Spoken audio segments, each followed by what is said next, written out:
Gente, o coronavírus avança em ritmo acelerado no Brasil, infelizmente, deixando um saldo assustador de mortes. Infelizmente, a vacinação não consegue acompanhar o mesmo ritmo, né? E a gente vai falar sobre esse assunto, né? Sobre a vacinação que temos com a presidente da Comissão de Revisão de Calendários Vacinais da Sociedade Brasileira de Imunizações, a Mônica Levi. Ela vai falar conosco ao vivo aqui, online, já está presente. Mônica, seja bem-vinda, viu? Obrigada por esse tempinho aí para conversar com a gente. Obrigada a vocês, bom dia a todos. Espero que possamos conversar, tirar dúvidas aí sobre o que está acontecendo com essa pandemia e com a vacinação aqui no país, né? Vamos sim, com certeza esclarecer muitas dúvidas. Mônica, primeiro queria que você dissesse qual que é o trabalho da Sociedade Brasileira de Imunizações. Bem, é uma organização não governamental, como todas as sociedades médicas, e o que a gente faz é transmitir informações das diversas maneiras, né? Muitos congressos, cursos, esse ano de 2020 e 2021 não presenciais por conta da pandemia, mas nós fazemos os calendários de vacinação, informações para o público leigo através de um site que chama familiasbim.org.br. Enfim, a gente faz todo tipo de divulgação e trabalha muito junto com o Ministério da Saúde nas campanhas específicas, por exemplo, para HPV, para os adolescentes, a campanha de vacinação para os idosos e agora também muitos membros da SBIM estão junto na Câmara Técnica que assessora o governo para vacinação contra a Covid. Oi, Mônica, bom dia para você. Eu queria que você falasse aí que balanço você consegue fazer da condução do Ministério da Saúde no planejamento aí da imunização contra a Covid-19 no nosso país. Infelizmente, a gente perdeu tempo, né? A hora de negociar com os fabricantes era no segundo semestre do ano passado e o Brasil desdenhou oferta de vacinas. A gente tinha a chance de acordar 70 milhões de doses da vacina da Pfizer, a gente tinha outros fabricantes que estavam nos oferecendo, inclusive nós recusamos a própria Coronavac, né, a vacina da Sinovac, por ser de origem chinesa. Então agora nós estamos tendo o resultado desse prejuízo das negociações que tinham que ter acontecido, fechados acordos para que a gente tivesse as vacinas num quantitativo adequado ao tamanho da nossa população e a gente pudesse estar fazendo a mesma coisa que outros países estão fazendo, que é vacinar rápido e medidas de restrição rígidas. E hoje já está em uma outra situação, como por exemplo, eu vou dar um exemplo, Israel, né? Vacinou muito rápido sua população, fez 3 lockdowns e hoje eles estão com uma vida praticamente normal. Nós estamos vendo a Europa voltar ao normal, enfim, grande parte da população americana também já está tendo um retorno gradual à vida normal, já está mais adiantada a vacinação, mas a gente está aqui nas mãos de um quantitativo muito pequeno para o que a gente poderia estar nesse momento já mais adiantado e com controle melhor da pandemia. Ela continua desenfreada aqui no país. Acho que foi grandes erros que o governo teve na condução lá atrás e agora a gente não tem como estar tendo esse quantitativo de doses dos diversos fabricantes no momento que a pandemia explode no país, né? Nós temos mais casos nesses meses de 2021 do que no ano inteiro de 2020, né? Acho que são 195 mil casos, óbitos, não, casos e óbitos, mas mais óbitos esse ano em poucos meses do que no ano passado inteiro. Quer dizer, a coisa aqui está desenfreada e a única maneira da gente realmente reverter esse cenário epidemiológico é através da vacinação em massa e diminuindo a circulação do vírus no país. A senhora acha, então, que houve negligência, Mônica, na aquisição dessas vacinas? Ou seja, não tem uma justificativa aí para essa negativa lá atrás, no ano passado? Olha, não tem uma negativa, quer dizer, os argumentos que foram utilizados, procedência chinesa, porque não presta, até teve reportagens aí globais. Por que o governo brasileiro fala dessa maneira, se os insumos para todas as vacinas, ou para grande parte das vacinas que a gente usa, vem da China? A gente tem uma relação comercial com a China, praticamente o mundo inteiro tem. A própria vacina Oxford, que foi apostado só nessa vacina, né, a da AstraZeneca, que é a da Fiocruz, que é a vacina que a gente está usando também, mas por enquanto num percentual menor de pessoas. Nós temos menos Oxford do que a Coronavac hoje, né, em uso no país, mas foi apostado numa única vacina, coisa que os outros países não fizeram, fecharam acordos com os outros produtores, né, com a Pfizer, com a Janssen, e nós estamos correndo atrás disso agora.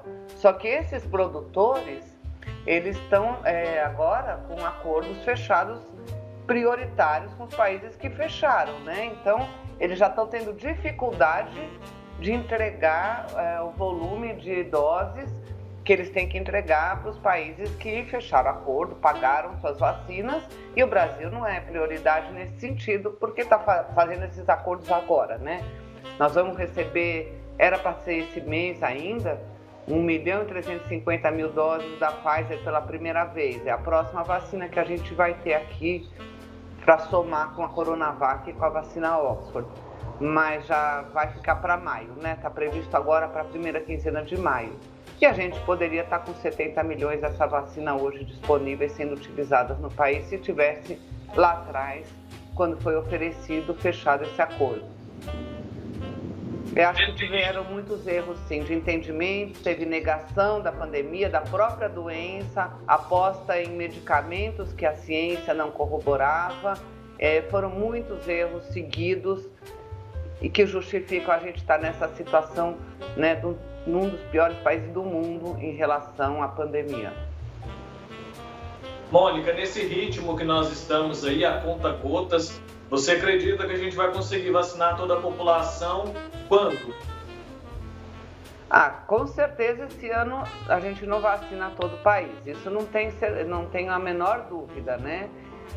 Estão sendo feitos acordos com a Janssen, né, que já é uma vacina que já está licenciada para uso no país. Seria mais fácil utilizá-la porque ela já passou pelo crivo da Anvisa. Nós também temos a Pfizer, aí vai depender da disponibilidade de doses.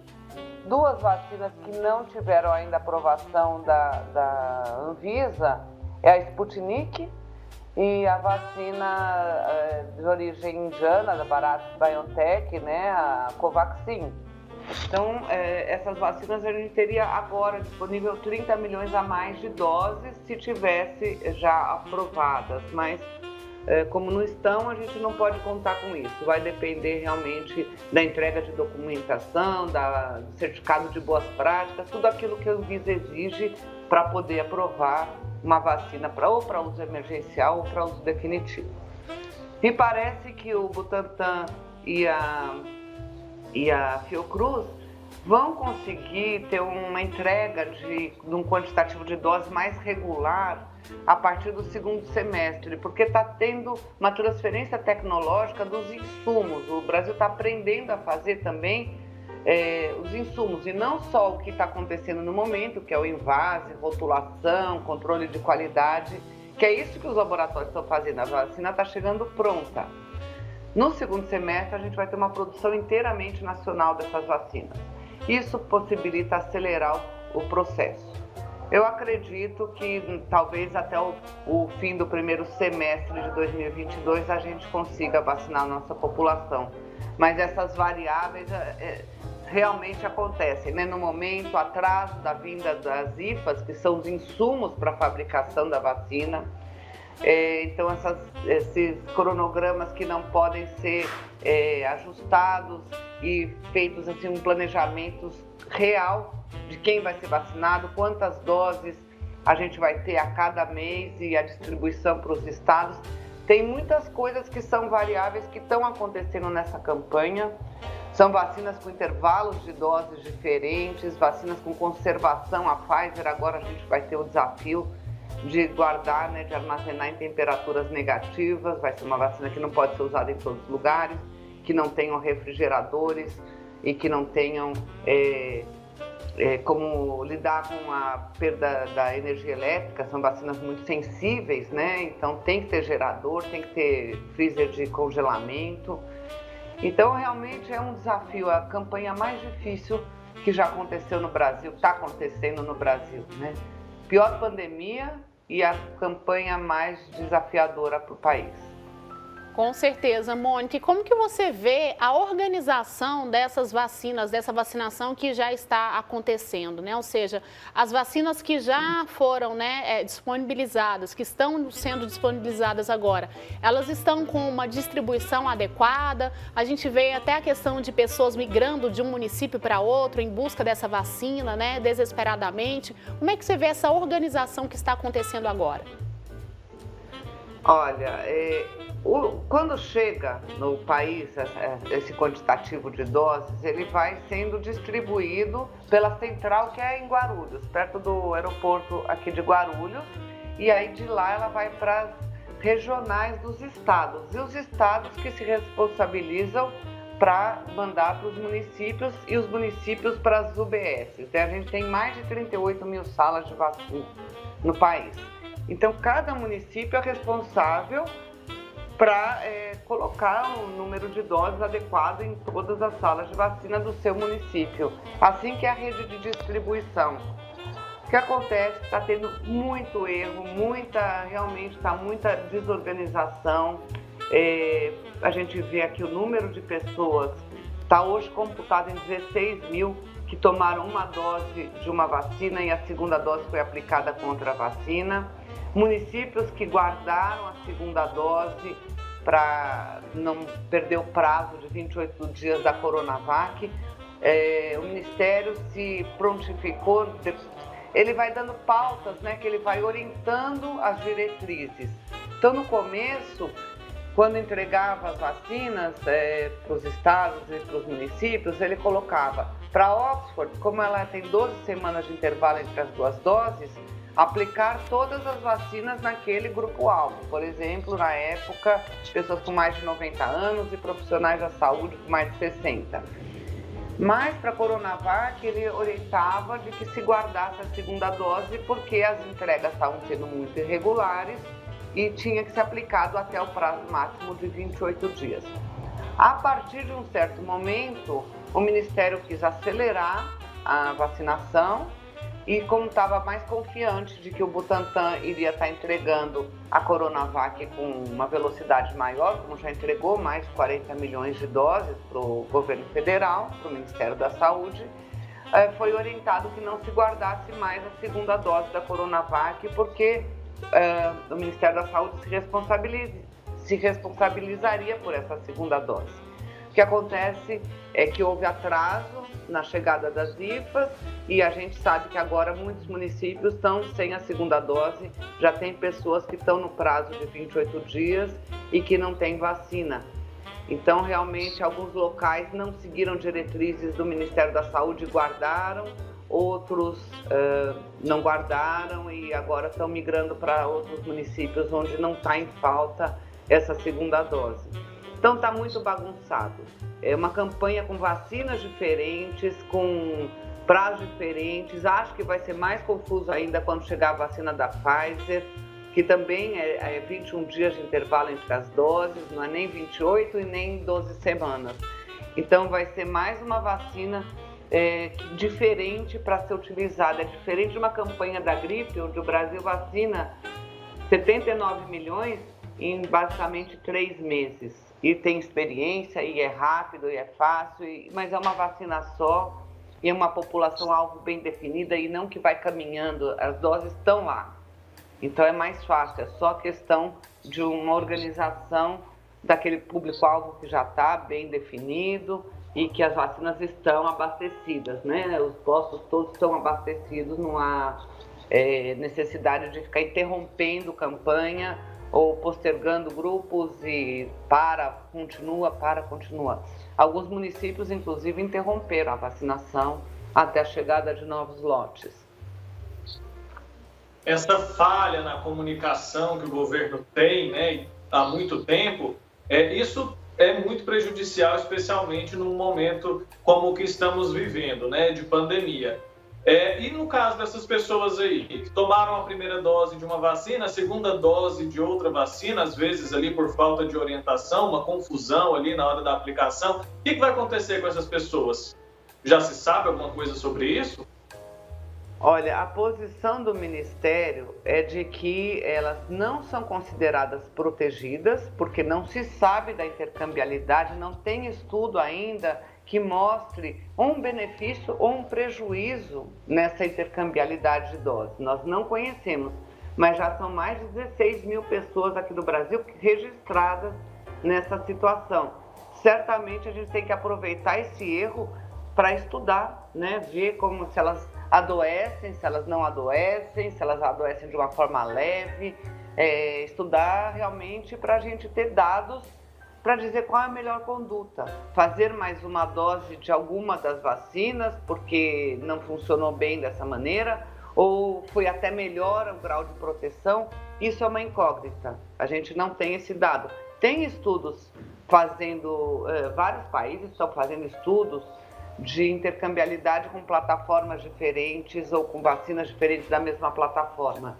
Mas são estudos iniciais. Então, dizer se houve prejuízo com isso, ou se houve um benefício, ou se foi indiferente, não saberia dizer porque a gente não tem essa resposta. Mas a conduta do Ministério é que essas pessoas não façam no momento mais nenhuma vacina, mas não consideramos que estejam adequadamente protegidas. Certo. Mônica, e fala um pouquinho mais pra gente sobre as pessoas que deixaram de tomar a segunda dose. Você citou aí que em alguns lugares está faltando a segunda dose, aí tudo bem, né? Mas tem muitas pessoas aqui em Goiás, em Goiânia, eu vi até o número, fiquei impressionada, né? Da quantidade de pessoas que tomaram a primeira dose e não retornaram para tomar a segunda. Isso tem acontecido com frequência no país todo? E a que se deve isso? As pessoas realmente acham que com uma dose só estão protegidas? Olha, eu não acredito que realmente quem se vacinou com a primeira dose não tenha informação mínima de que são 2 doses, porque isso está em todos os dias, em todas as mídias. Os motivos que levaram esse 1,5 milhão de pessoas a não fazer a segunda dose dentro do prazo são variáveis, mas a gente está tendo uma pesquisa do Ministério e outra pesquisa da OPAS para tentar entender por que dessa falha.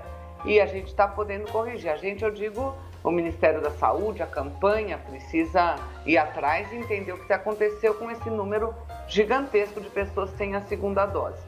A gente entende algumas possibilidades.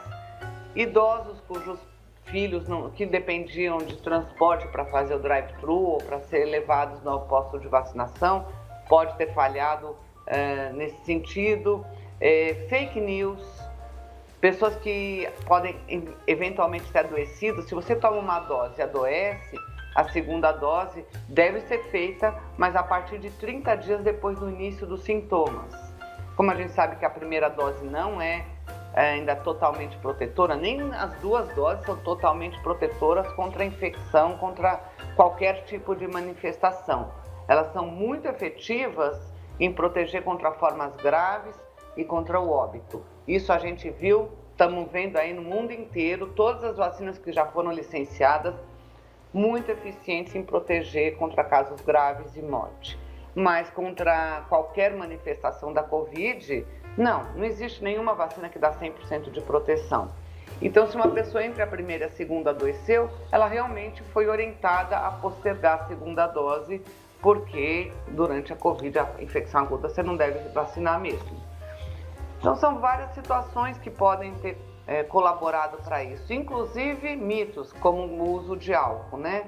A gente viu por aí profissionais da sala de enfermagem, da sala de vacina, falando que a pessoa não poderia ter ingerido álcool 2 semanas antes, até 1 semana, 2, até 42 dias eu já vi essa informação que não procede e pode ter, inclusive, inibido a vacinação por um mito, né, que não é verdadeiro, é uma mentira, mas que pode ter feito com que pessoas deixassem de se vacinar na segunda dose por conta dessa informação. Então, a gente não sabe qual percentual de dificuldade de transporte, de falta de vacina, de fake news e mitos que podem ter interferido, de pessoas que adoeceram entre a primeira e a segunda dose. Tudo isso pode justificar, mas quanto que cada um tem de participação nessa situação, a gente não sabe ainda. Essa pesquisa vai nos mostrar com clareza, né, por que tanta gente não voltou para a segunda. Isso reforça, mas a conduta, né? É importante reforçar aqui, né, que se a pessoa atrasou, ela não perdeu o prazo, ela deve o mais cedo possível fazer sua segunda dose. Eu acho muito difícil um descuido nesse sentido, que a pessoa não saiba que ela tem uma segunda dose planejada, porque isso acredito que tem sido feito e marcado para todo mundo que eu vi com a carteirinha, sai lá, escrito a lápis, uma data da segunda dose. Com certeza, né? É alguma desinformação, desencontro ali em algum outro sentido. Isso deve ser a maioria dos casos. Por isso, mesmo com a chegada das vacinas aí, é fundamental que as pessoas continuem, né, seguindo aí com os protocolos de segurança, o uso de máscara, o uso do álcool em gel, até porque, como a senhora mencionou, a gente não vai ter todo mundo vacinado tão cedo, né? E tem mais uma coisa, até o momento a gente não tem evidência de que uma pessoa vacinada não possa se infectar e transmitir o vírus. Ela pode não ter nem sintomas, mas ela pode ser uma transmissora. A gente realmente vai diminuir a circulação e a transmissão do vírus quando tiver um percentual bem elevado da nossa população vacinada e essas medidas que minimizam a transmissão entre as pessoas, que é o uso de máscara, distanciamento. Então, mesmo quem já foi vacinado deve ter esse cuidado para não ser, ainda que involuntariamente, um transmissor do SARS-CoV, né? Do coronavírus. Com certeza. Mônica, o que eu tenho visto também, algumas pessoas relatando até, que a questão da aglomeração, principalmente de jovens, é porque na cabeça deles, agora os idosos, meus pais, meus avós já estão protegidos, né? Porque a maior parte da população idosa já está sendo vacinada e em muitos locais já atingiu aí 100%. Agora, esse pensamento ele é completamente equivocado, né? Porque o vírus ele continua, essas pessoas elas podem ser sim infectadas, como você já explicou pra gente, claro que de uma maneira menos grave, mas que esses cuidados, as aglomerações, eles precisam, a gente está na mesma situação, ou seja, pior ainda, numa situação pior do que do ano passado, né? Então essa ideia é completamente equivocada, não é? Olha, eu acho duas coisas, na minha opinião, sabe? Uma queda pequena, né, na nossa curva de aumento de casos, nós estamos num período assim um pouquinho menor, mas é tão grande o número de casos, o número de mortes, o número de leitos de UTI ocupados, que não é hora da gente afrouxar nada. Nós não podemos nos dar o luxo de achar que nós estamos num momento de curva decrescente da pandemia e que podemos relaxar com essas medidas. Seria a hora da gente reforçá-las e tentar acelerar essa vacinação para a gente realmente, de fato, com responsabilidade, poder voltar a mais perto do que era a nossa vida normal, né? Os jovens, eles têm que tomar muito cuidado, porque hoje as enfermarias e as UTIs têm mais jovem do que o idoso. Não que seja uma doença agora, nesse momento, com as variantes, mais grave para os jovens. Não é isso que está acontecendo. O que fato é que as pessoas de mais idade já estão vacinadas e não estão internando tanto. Reduziu, graças a Deus, era o que a gente esperava mesmo, né? Que a vacinação reduzisse os casos graves, as internações e os óbitos. Isso, de fato, está acontecendo. Nós já estamos vendo isso aqui no país mesmo, né? E além do que no resto do mundo também a experiência mostrou. As faixas etárias vacinadas param de se internar. E quem está internando? Os jovens. Esse é um vírus que pode ser grave para qualquer idade. E a gente está vendo aí as enfermarias, os hospitais lotados de pessoas aí na faixa dos 30, 40, 50 anos. Faixa etária que não foi vacinada e que está longe de ser. Então, além da questão da conscientização que você tem que ter, que você não pode estar transmitindo um vírus que para o seu vizinho pode ser letal. Se para você vai ser um quadro leve ou não, é uma roleta russa. A gente não sabe. Mas você pode estar disseminando um vírus que vai matar outras pessoas. Então eu acho que isso faltou um pouco de comunicação numa campanha educativa séria no nosso governo para que as pessoas atendessem as medidas de restrição. Aliás, houve, na verdade, uma controvérsia aqui no país, né? A ciência, os profissionais da saúde pedindo uma coisa, o governo federal preocupado com as questões de economia e contra as medidas de restrição. E isso atrapalha muito o entendimento e o comportamento de uma população. Isso foi muito prejudicial, né? A gente viu em outros países diretrizes que toda a população colaborou. A gente precisa que os cidadãos estejam juntos, unidos, realmente seguindo uma diretriz só. Não pode ficar ouvindo informações e condutas diversas, né? E eu acho que esse é um problema grave que está acontecendo no Brasil. O não entendimento de como enfrentar de uma maneira efetiva essa pandemia que ninguém deseja, né? Infelizmente, né, Mônica? Olha, eu quero te agradecer muito. Wilker, tem mais uma dúvida? Pode fazer? Sim, coisa simples. A senhora mencionou que nós temos algumas vacinas aguardando a aprovação da Anvisa.